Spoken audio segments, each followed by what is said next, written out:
आन्ही के आगा कहीं चलल बा बेना के बतास। खूंटा ठोक देवे से रोके ऐसा कहाँ के हुए बा भांस। गोड़ लागत तनी रउए लोग के सोह जना के नाम हो खूंटा ठोक के। बाकी तो नया ठेहा बा, पुरानका ठेहा का करब केकरा के दोष दी। सभे तो आपन रहला लेकिन घात हो गई बा।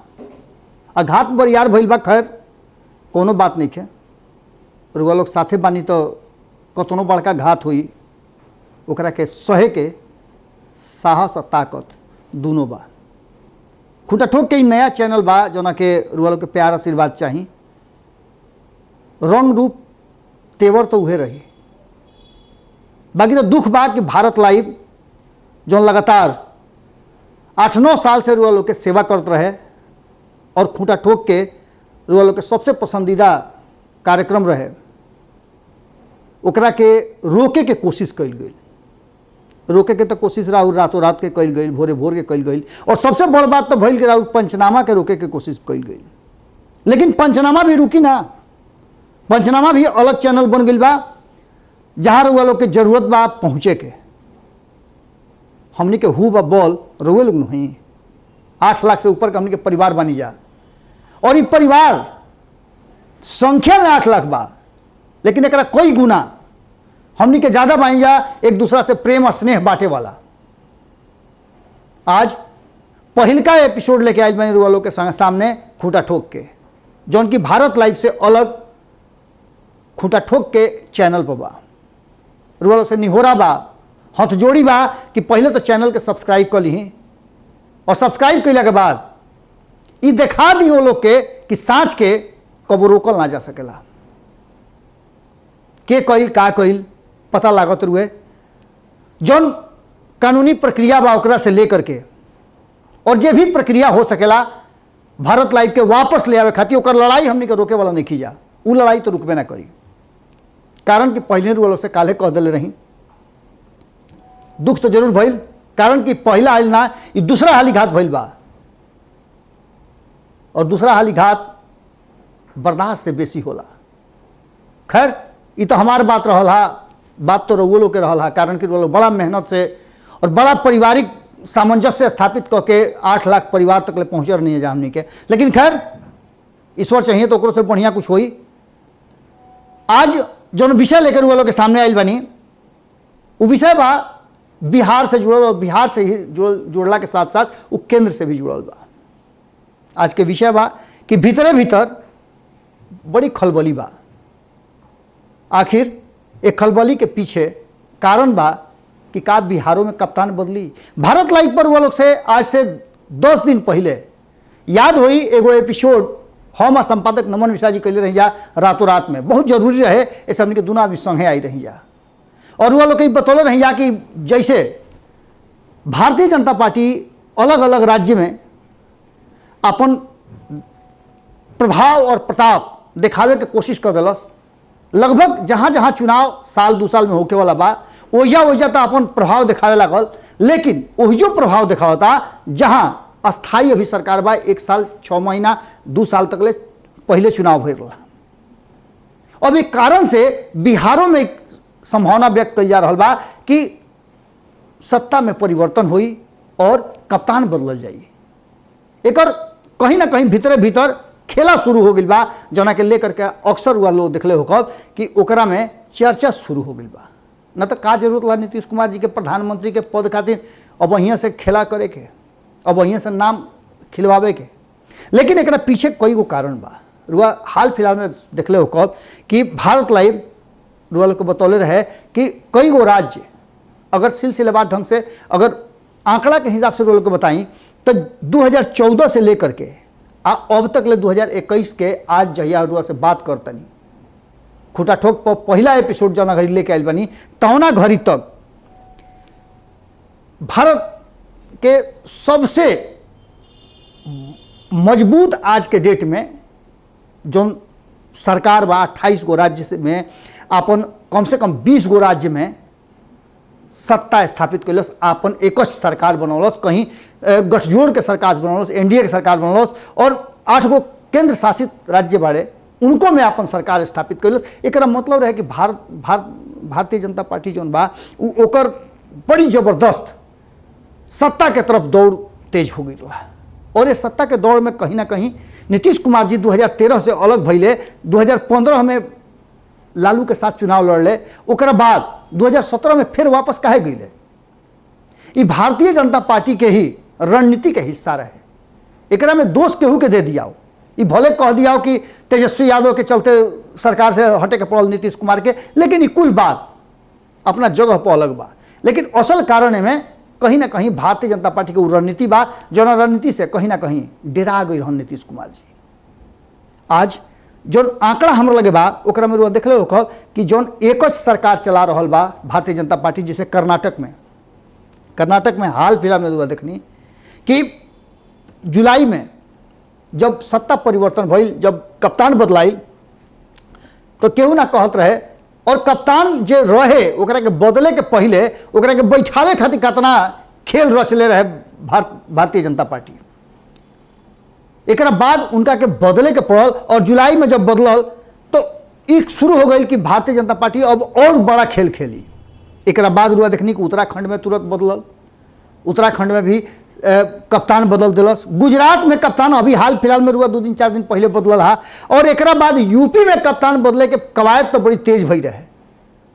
कारण कि रुआ जानता नहीं कि चाहे जितना भी दावा कर ले योगी आदित्यनाथ जो मुख्यमंत्री बना उत्तर प्रदेश के, लेकिन उनका पर एंटी इनकम्बेंसी जरूर बा।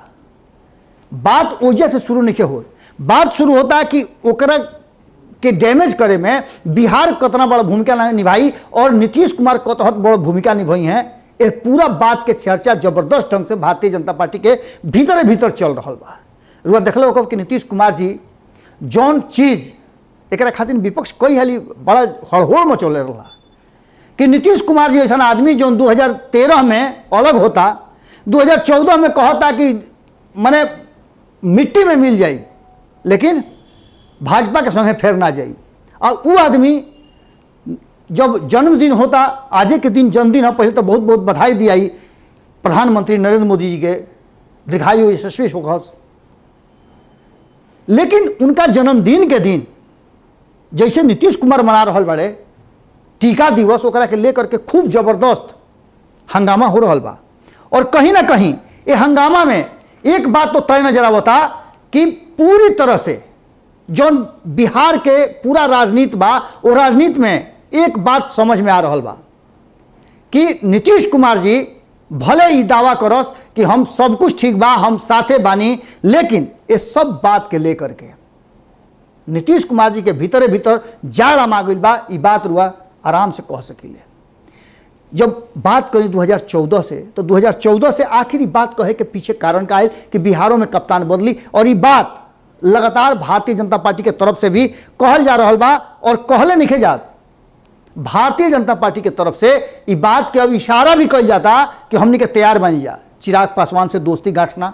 रुआ पंचनामा में देखले हो खूब, अगर नहीं देखले तो पंचनामा के सब्सक्राइब कर ली, घंटिया दबा दी, और देखिए कि कैसे रुआ लगे सब खबर मुफ्त में फ्री में बिल्कुल दाम ढेबुआ बिना खर्चा कैले भेटात रही, जैसे भारत लाइव पर भेटात रहे। पंचनामा रुआ सब्सक्राइब कर ली और देखी कि पंचनामा में पूरा खबर जौन बा रुआ भेटात रही।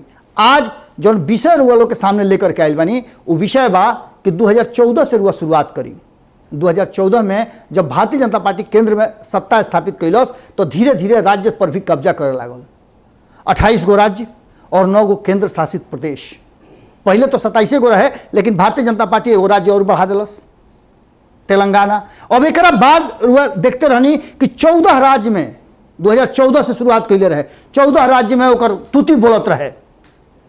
नीतीश कुमार ऐसा नेता जन बना वो फेरा में पड़ा रहन कि आखिर का हुई। लेकिन 2015 में नीतीश कुमार झटका जरूर दिले रहन, ये एहसास करा दिले रहन भारतीय जनता पार्टी के कि तू अभेद्य नहीं खू।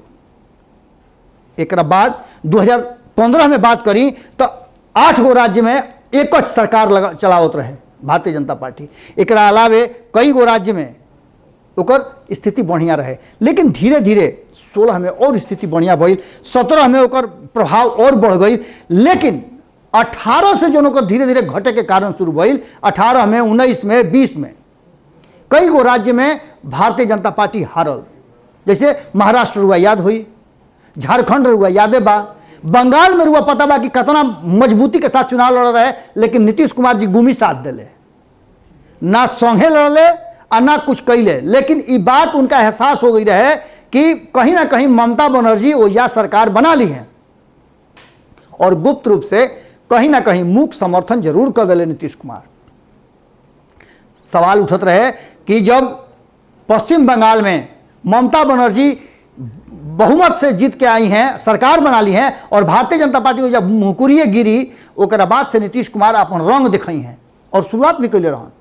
तेजस्वी यादव के साथ लेकर के जाना, प्रधानमंत्री के यहाँ धरना प्रदर्शन करना, प्रधानमंत्री के बताना कि भाई जातीय जनगणना लागू करो, ये सब बात के लेकर के जब पूरा स्थिति परिस्थिति जो बा वो नीतीश कुमार के पक्ष में आवत रहे, तौने घड़ी स्क्रू टाइट करना, सलाई रिंच जानते बनी रुआ कि अब क्या 2020 के चुनाव में सलाई रिंच जो बा तो भारतीय जनता पार्टी के भीरी आ गई बा। और सलाई रिंच से न जैसे जैसे टाइट करता उनकर गुना, वैसे ही उनकर स्थिति खराब होता। अब स्थिति ये बा कि भारतीय जनता पार्टी लगातार कह रहा बा कि कहीं ना कहीं बिहार में भी जो वर्तमान स्थिति बा, नीतीश कुमार जी के चाहिए कि उनका खुद भारतीय जनता पार्टी के सत्ता हस्तांतरित कर देवे के चाहिए, ओकरा बाद आगे के रास्ता उनकर अपनावे के चाहिए। लेकिन नीतीश कुमार जी केहू के सत्ता दे दे सी संभव बा? संभव ही नहीं है। ये सब बात के बीच में रुआ याद हुई कि संजय पासवान के बयान, वर्तमान परिस्थिति में नीतीश कुमार जी के जितना करीबी लोग बा वो लोग के अलग कईल, ये सारा चीज बता रहा बा कि कहीं ना कहीं नीतीश कुमार पर स्क्रू टाइट होता। यह कारण बा कि नीतीश कुमार बैकफुट पर बाड़न।